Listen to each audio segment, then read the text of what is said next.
Hi, my name is Brianna Saunders, and I will be discussing my paper that I had wrote on the CoEd Killer.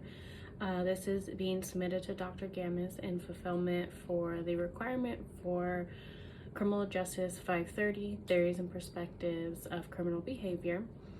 To start with, the CoEd Killer is a serial killer who his name is Edmund Kemper. I will be discussing two theories where I think will best fit his reasoning of why he did what he did. Those two theories are organized slash disorganized crimes and psychodynamic theory.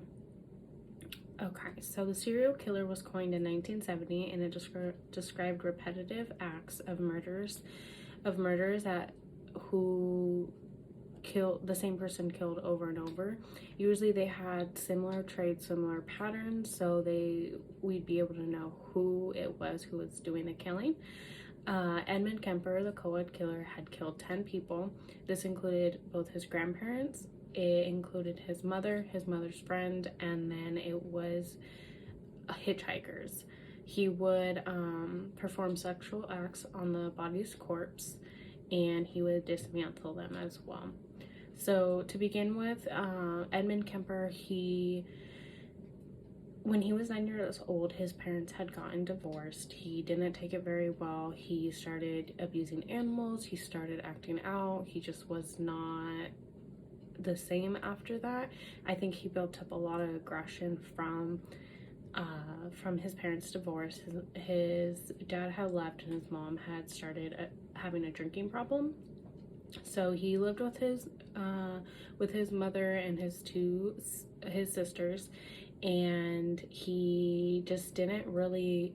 They weren't really nice to him. He would have issues with at nighttime. His mom would lock him up in the basement because she thought he was gonna do things to his sisters. This, I think, built more aggression onto what he had already had from the divorce. During the holidays, it was during Christmas time, they had dropped him off at his grandparents', and he thought he was just staying there for the holiday. Turns out they were leaving him there. This was another thing that I think just built up the aggression. It kept going and going. He started to live there. He went to school out there. And then when everything really started to happen was he went to visit his mom for 2 weeks during summer. It was supposed to be the whole summer, but she couldn't handle it, so it was 2 weeks. And he went back, and that's when he just really wasn't the same. He started to really get more irritated with his grandparents. He stated that his grandma was a nag and his grandpa was a bore. So one day they got into, I think he got annoyed a little bit, where he went to, they were in the kitchen, and grandma made a comment to him, and he said, "I'm gonna go shoot gophers," and she said, "Don't shoot the gophers," and he walked out with the dog. And when he was walking out, he turned around, saw grandma, and that's when it all started. He had shot her in the back of the head, killing her.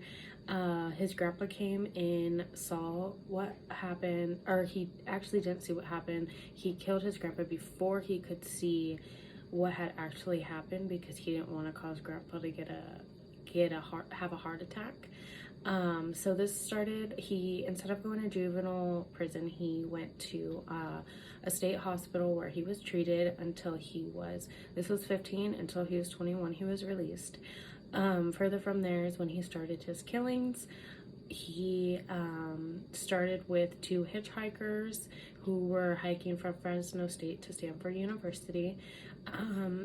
Prior to this, he actually had multiple women that he got to trust, and he would take them home. Excuse me. And he would take them home, and he never really did anything, and think he really built up the courage and finally did. And he took him into the middle of a field. One of them he threw into the trunk, another one he threw into the back seat, tied her up, put a bag over her head, and she bit a hole into the bag. This frustrated him, and he killed her. And then he stabbed her, and then he killed her by stabbing her, and then he went into the trunk, got a bigger knife, and started stabbing the girl that was in the trunk. He left him in there, and then he had dissected the bodies.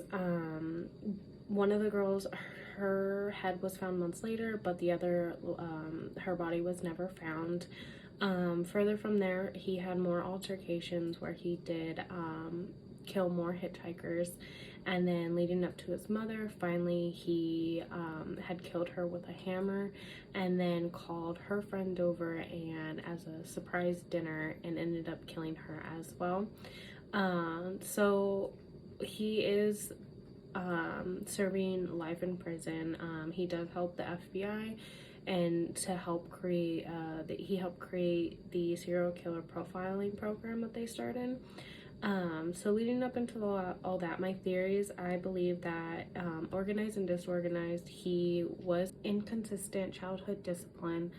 So that was more so falling under the disorganized, because it was, some days he would be allowed to be upstairs, sometimes he'd be in the basement. His controlled mood during the crime wasn't so always controlled, especially during the time that he killed the hitchhikers, and they had she bit the hole in the bag, and he just kind of lost it and got frustrated. That falls under disorganized. So between the disorganized and organized, it was a mixture crime scene of the both. He would talk to policemen, and he was kind of curious in what was going on to see if they figured anything out. But for the most part, it was a back and forth between the two. And then psychodynamic, going back to, he was aggressive, and it kind of built up. Psychodynamic argues that the human behavior can be explained best through psychological forces and pressure. It seems that there was a lot of buildup, and Sigmund Freud believed that humans are susceptible from birth to buildup of aggressive energy. He just had constant level of aggression, time and ever again, and finally it was released, and it was released at a dangerous level where he killed animals, humans, he dismantled, he had sex with his victims, he raped them afterwards. He did was associated with necrophilia, but he definitely, it was a buildup from everything that he had previously been through. He is currently, like I said, he is serving time for first-degree murder on 8 counts in maximum security, and he's helpful, he's competent, and in doing interviews and anything people need, he's accepted the fact that he is going to spend the rest of his life in prison. But that is my presentation, my paper on the CoEd Killer and mixed crime scene theory and psychodynamic theory. Thank you.